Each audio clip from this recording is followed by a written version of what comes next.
reviewed structure and bonding. We've learned about some organic compounds, some functional groups, learned about curved arrows, and begun to discuss various types of organic reaction mechanisms. And now we're starting to see that organic reaction mechanisms can be complex, and there are many different pathways they can proceed upon, and also very many different stereochemical issues that come up. We saw this in Chapter 7 of SN2 displacements. We saw even having to really be cognizant of what happens to a stereochemical center and looking at the quiz problem that we just had, one of the first problems on SN2 reactions.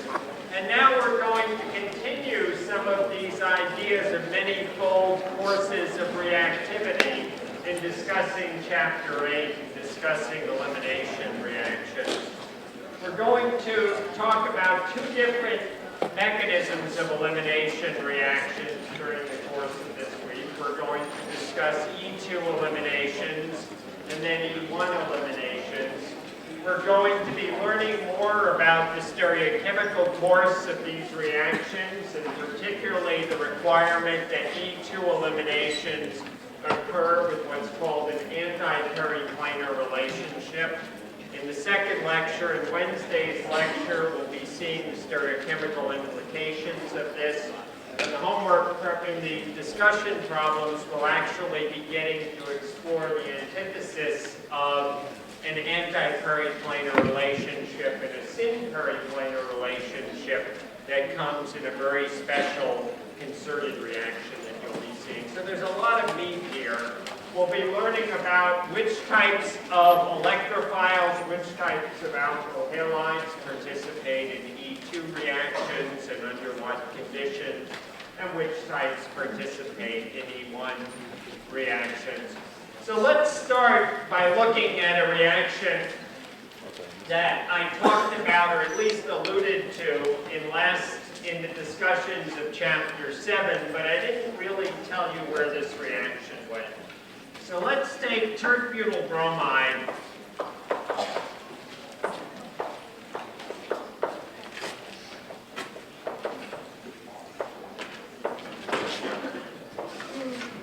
And let's envision treating this with sodium ethoxide.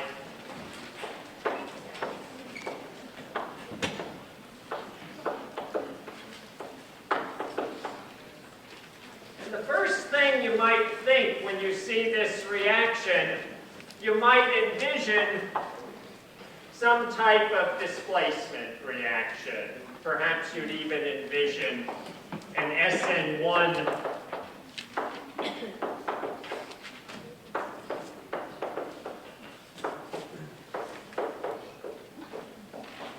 displacement reaction. And this is not what occurs. A big X here means that this doesn't occur. See, the key is sodium ethoxide. We've talked about bases, we've talked about nucleophiles. Sodium ethoxide is a strong base. pKa is the basicity of the ethoxide anion is very similar to the basicity of the hydroxide anion. Remember, I've been all quarter making an analogy between alkyl groups and hydrogen, between the ROH and the HOH water functionality. The pK of water associated with water being an acid, loss of a proton is 15.7. The pK of ethanol is very similar, it's about 17. And instead, what happens is an elimination reaction. And the product that we observe is isobutylene.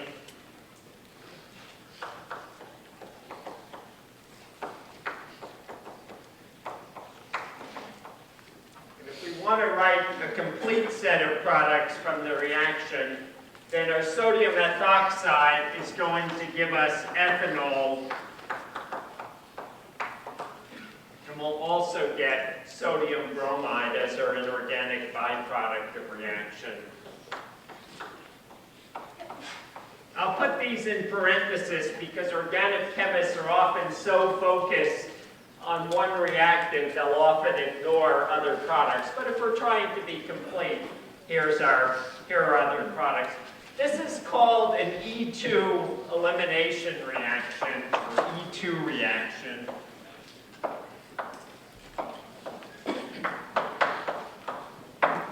E2 stands for elimination bimolecular.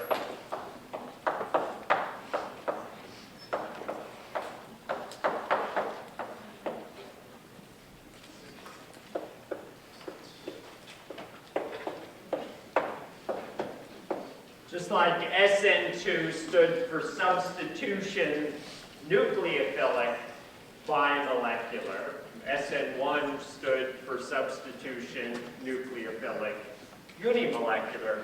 And remember when we looked at substitution reactions, of course in both an SN1 and an SN2 substitution reaction, ultimately two molecules were involved, the electrophile and the nucleophile. But the big difference between SN2 and SN1 was that in the transition state, in the rate determining step, we had one molecule involved in SN1 and two molecules involved in SN2. And this is exactly the case with both the E2 elimination that I'm going to talk about now and the E1 elimination that we'll discuss on Friday. So what's occurring in this reaction is our ethoxide, and I'll write it as ETO minus, and I'll draw in some lone pairs so I can kind of push some arrows here, is coming in the rate determining step and is pulling off a proton. At the same time, we are spitting out bromide anions. So here's our ethoxide, and here's our Tert-Butyl bromide. Oops, I have methyl groups where I aim to draw hydrogens and vice versa. Here's our bromide. Here are our methyl groups. And so in the transition state, we are having the ethoxide come in with a pair of electrons and start to pull off this proton. We're going to push electron density in between the two carbons, going from a single bond to a double bond, and we're going to spit out bromide. So as we go through the reaction, and I'm just going to start an arrow here and make a drawing of the transition state. Now, I didn't do anything as fancy as the old overhead animation of our SN2, but this is very much the same process. Ethoxide starts to come in. It starts to form a bond to hydrogen. At the same time, we're starting to push electron density between the two carbons, which is starting to push out bromide.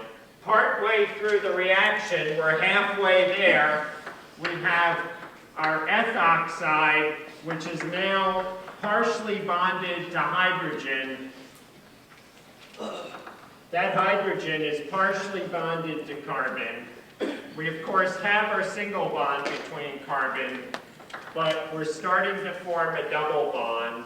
If you want to be technical, just as we started to change geometry about the carbons in an SN2 reaction, we're starting to change geometry in our E2 reaction. We're going from being tetrahedral to being planar as we progress into the transition state.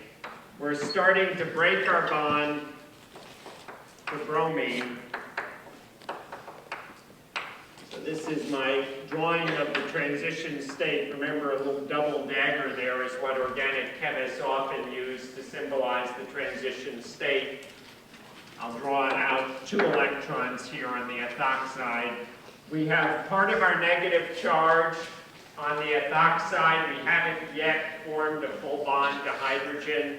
Remember, transition state is that species that exists for a fleeting moment for the length of a vibration per femtosecond as the reaction is occurring. We can't go ahead and have this as a stable configuration. It's not an intermediate, it's just that high point as we go over the reaction coordinate, as we proceed from reactants to intermediates or intermediates to products, or in this case, directly from reactants to products. So we have a partial negative charge on ethoxide. We have a partial negative charge on bromide. That fleeting moment of the transition state passes as we go through the reaction.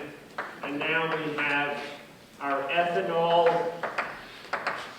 We've planarized, is that a word? Planarized, we've made planar our carbon atoms as we've changed hybridization from sp3 to sp2 associated with a double bond. We now have a fully formed pi bond.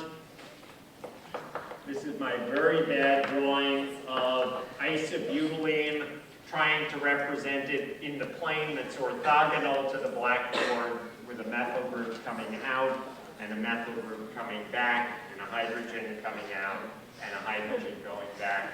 And finally, we have our bromide over here. So those are our products of our reaction.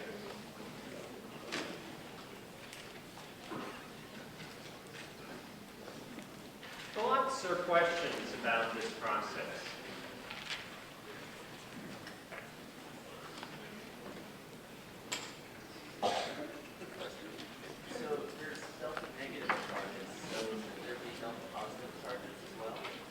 Not necessarily. We started the overall, so the question was, there's delta negative charges, do there need to be delta positive charges?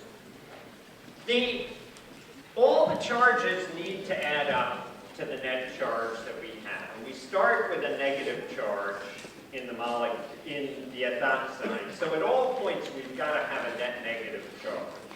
And so there's a delta negative charge on the ethoxy group and the bromo group in the transition state.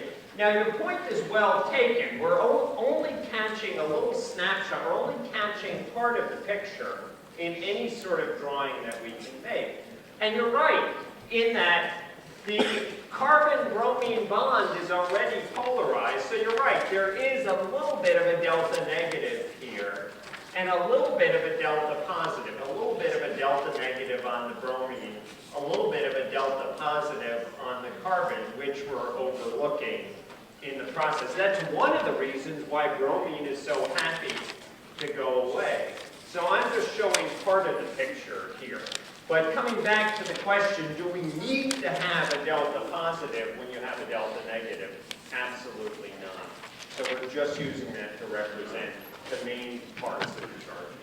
Other questions? That's a good question. Back row. The delta charge on the H with the two bonds, the transition state is also negative? Would the H with two bonds also have a negative? Probably not here.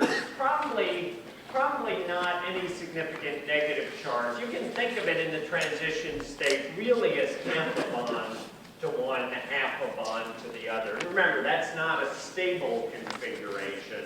That's only occurring transiently. Good question. Other questions?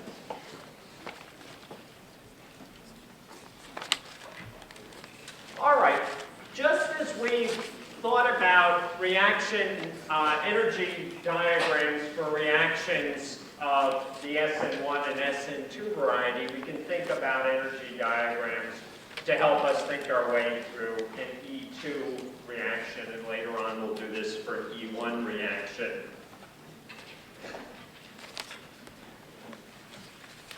So the reaction's downhill in energy. So here's our energy diagram. Here's our reaction coordinate. Remember, the reaction coordinate you can think of as a sort of a time axis as the reaction progresses, or you can think of it as representing, say, the distance between the ethoxy group and the hydrogen. It's just showing the progression of the reaction. The reaction's downhill in energy. In other words, the equilibrium, if you want to even talk about an equilibrium for this reaction, lies very far to the right. So I can start our reactants up high in energy, our products down low in energy. I like to go ahead and try to write out all of my reactants and products explicitly in my intermediates, so I know what I'm talking about. So I'll draw Tert-Butyl bromide on the left. I'll draw ethoxide on the left to remind us that these are our reactants. For our products, I'll draw isobutylene and ethanol and bromide.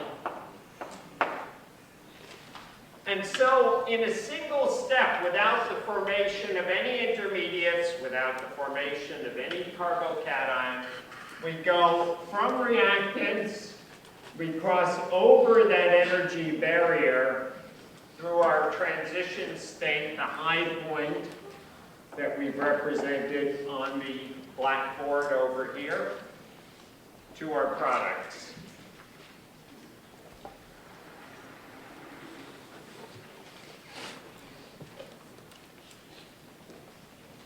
And since we have two reactants intimately involved in the rate determining step, our rate law is going to depend on the concentration of both of those reactants. In other words, we'll have bimolecular kinetics. E2 told us we have bimolecular kinetics, just like SN2 tells us we have bimolecular kinetics. In other words, our rate is going to equal a rate constant K times the concentration of Tert-Butyl bromide times the concentration of ethoxide. And just like an SN2 reaction, if you double the concentration of ethoxide,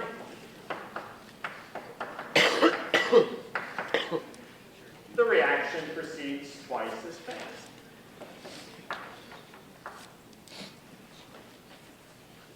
Say 2x rate for shorthand.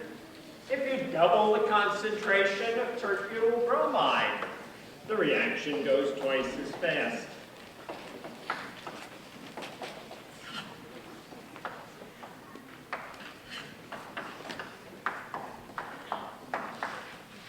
And if you double the concentration of each of your reactants, of course, the reaction goes 4 times as fast.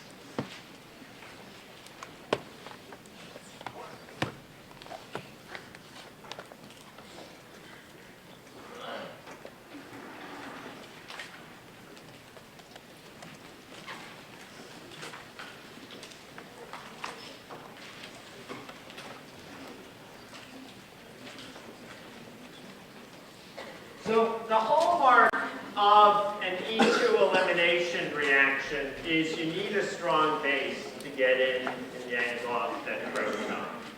If you had a very weak base, like iodide, I-, we said that the pKa of HI is -10. I- is a very weak base. We wouldn't have a species that's able to get in and pull off the proton.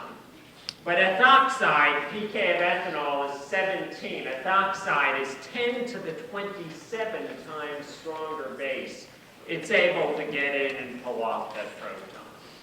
Now we've still seen that there are plenty of issues that come up. We've seen in SN2 reactions and SN1 reactions that we get certain conditions that tend to lead to SN2 and certain conditions that tend to lead to SN1.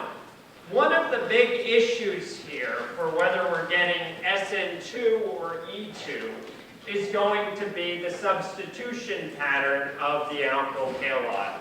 I'm going to write out E2 versus SN2, or E2 elimination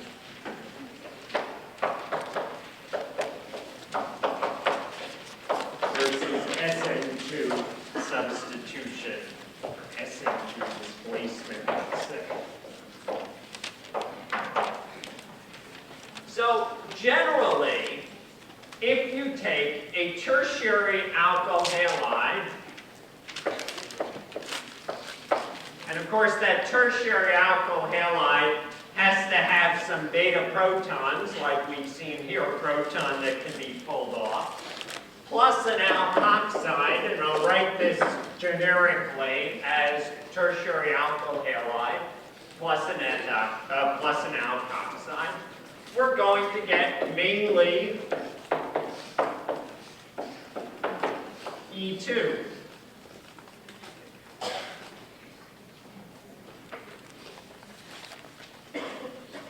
Secondary alkyl halides, also with alkoxide bases and other very strong bases like hydroxide, tend to give mainly E2.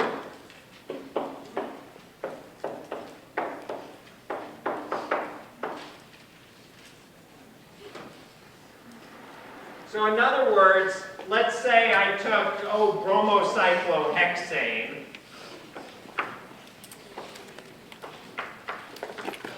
and let me take a different alkoxide base. Let me take potassium tert-butoxide.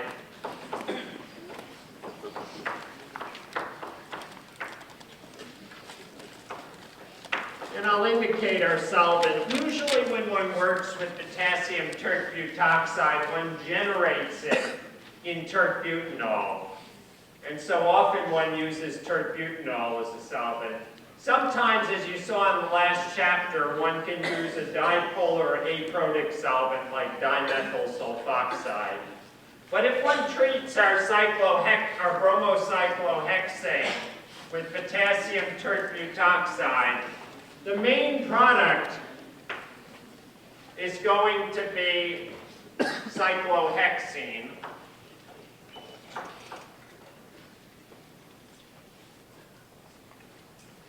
Perhaps you will get a very minor amount of the tert-butoxide, of the SN2 displacement product, cyclohexyl O-tert-butyl. I'm going to put minor, but I'll put parenthetically very minor. By that I mean that you would get, a few percent of the ether product, a few percent of the SN2 displacement product at best. In general, secondary alkyl halides tend to eliminate predominantly with strong bases. Just to remind us what this means here, I'll draw out the structure.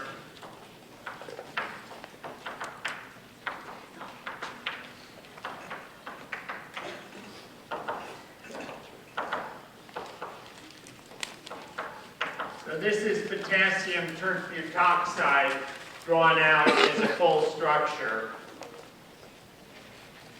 We call it Tert-Butoxide. I'll write out the name.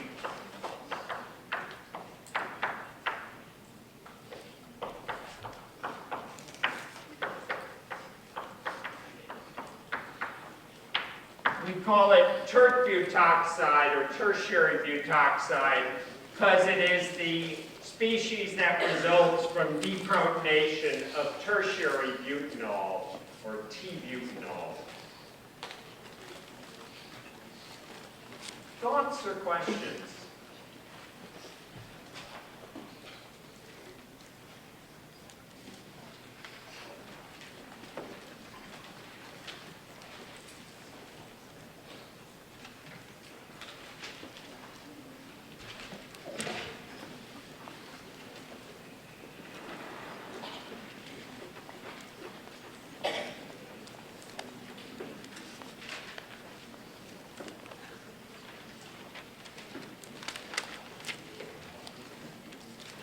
All right, so we've talked about tertiary halides, talked about secondary halides. Let's take a moment to talk about primary halides. But first, question.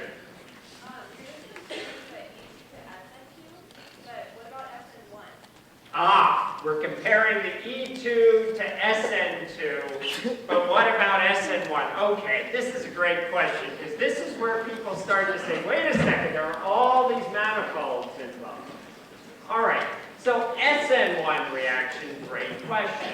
SN1 reaction, tert halides do indeed, tertiary halides like tert-butyl bromide, do indeed ionize. So there is a rate of reaction for ionization to form a tertiary carbocation, followed by what's possibly reaction with tert-butanol or tert-butoxides.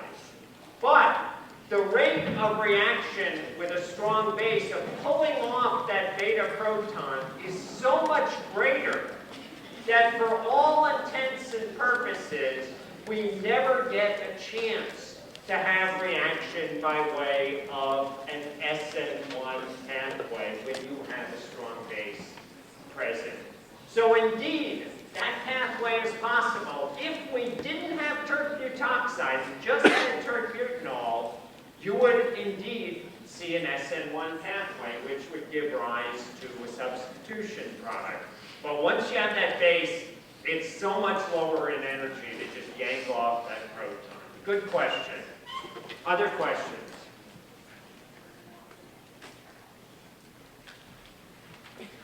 All right, let's look at primary halides. And again, we're really looking here at reaction with alkoxide or other bases of comparable or greater strength. So hydroxide would be comparable in strength. NH2 minus amide anion would be stronger in strength. So mainly SN2, but I'm going to put a caveat on that. So that star is just a reminder that we're going to see that even here there's some complexity.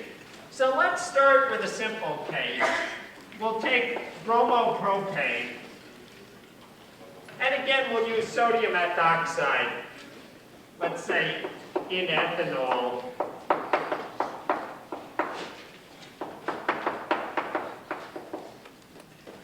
So the main product of this reaction is going to be our SN2 displacement product. You'll also get a little bit, so I'll write SN2 here, and I'll write major. We'll also get a little bit of the E2 elimination product, so I'll write E2 and minor here. Now, chemists know this from actual experiment. I'm not just pulling these numbers out of thin air or making this up. This is what people in the 1930s and 40s investigated experimentally to learn about. And so when this was investigated, it was found that there was a 90% conversion to the SN2 displacement product and a 10% conversion to the E2 product. You wouldn't know that. You wouldn't have to know that. You don't have to know those exact numbers, but this helps us see some trends. So we sort of teeter on the edge of an equilibrium. And I've tried to give us a feeling for energetics in equilibria. A 10-to-1 ratio corresponds at room temperature to a 1.36 kilocalorie per mole energy difference. That's not a big difference in energy. And little factors can tip the balance in going one way versus going the other way.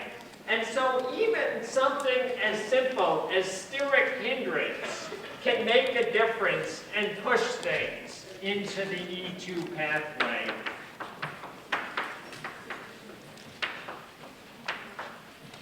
Specifically, if we go and we have beta substituents,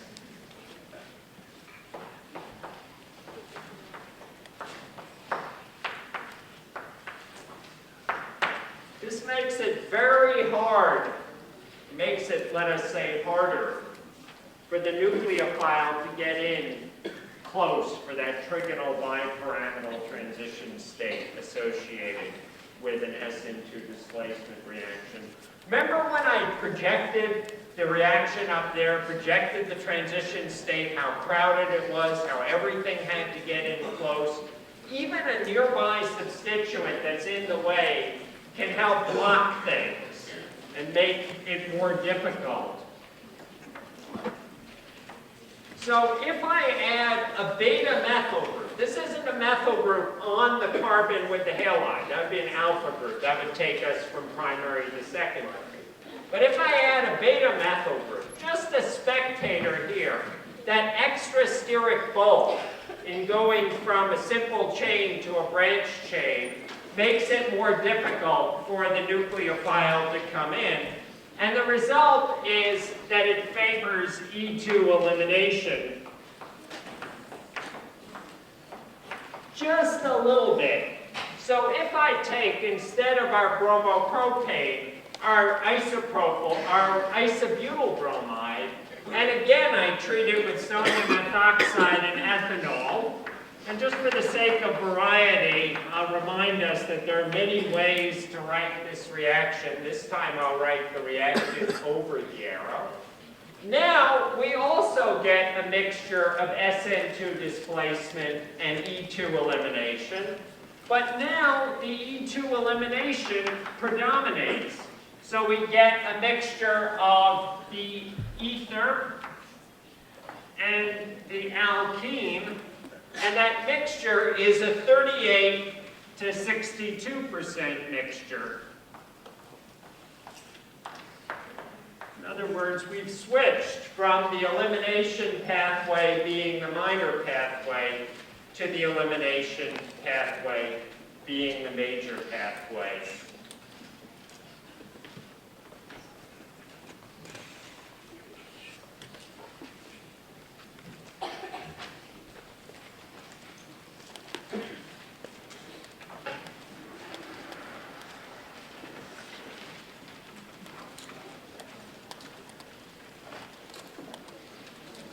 Not only does steric hindrance of the electrophile affect the pathways, but also steric hindrance of the base affects the pathways. And so a bulkier base leads to more elimination as well.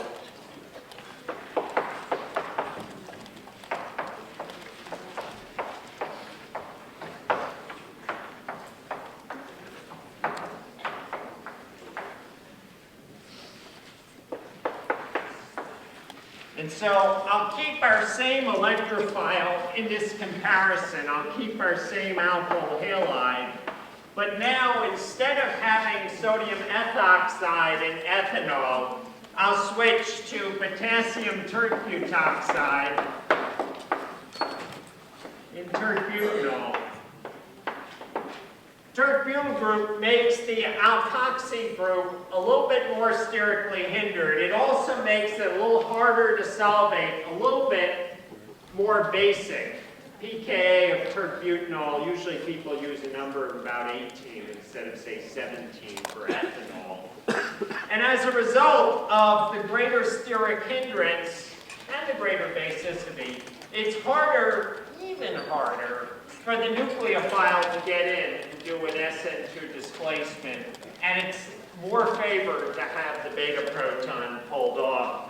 So now our ratio of SN2 displacement to E2 elimination goes all the way up to 8 to 92. In other words, now we've switched from 38 to 62 to 8 to 92. We've really pushed the reaction. And this is good, because organic chemists like to be able to control which way a reaction goes.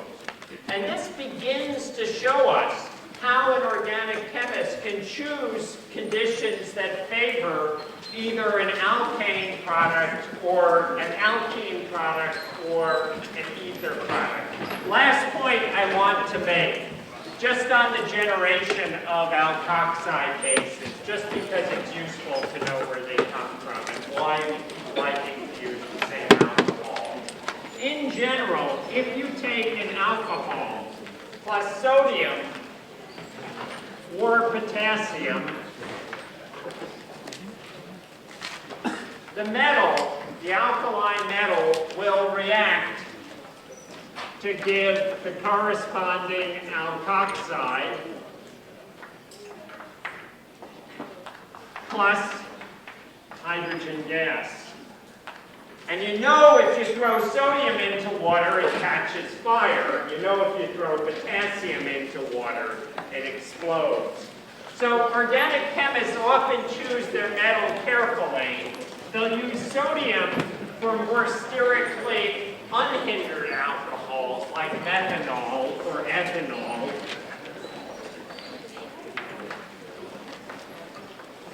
Because nobody wants to have their laboratory catch fire. And they'll use potassium for more sterically hindered alcohols that react slowly,